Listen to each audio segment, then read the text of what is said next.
how to remove a stuck drill bit from a Makita cordless drill. So if your drill bit is stuck in here and no matter what you do you can't remove it, first thing obviously is to put your drill down like this and twist away from you with the Makita sign facing you. So you want the drill like this, Makita sign facing you. The other side is just an information label. And then you want to grab this section here, this is the chuck, and twist away from you. And hopefully that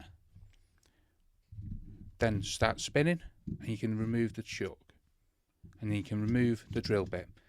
If that doesn't happen, what I recommend doing is placing the drill on a flat surface like this, then getting some lubricant, spraying inside the chuck here.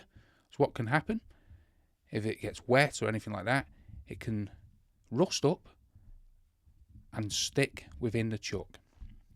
So WD-40 or something like that down into this section here, so nice into here, then leave your drill overnight in that position, and hopefully that loosens any debris or any rust that's sticking the drill bit into the chuck.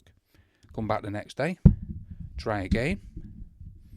If it doesn't, what I recommend is just tapping it on a work surface, not really hard, just lightly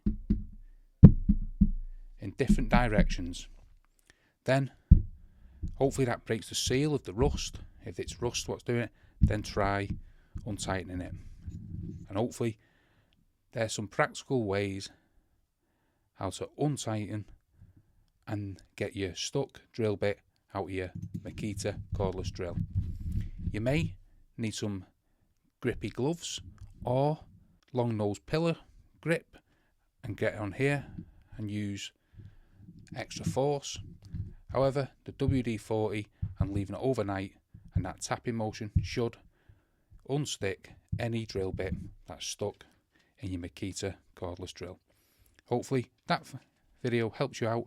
If it does, help me out by smashing the like, the subscribe, and thanks for watching.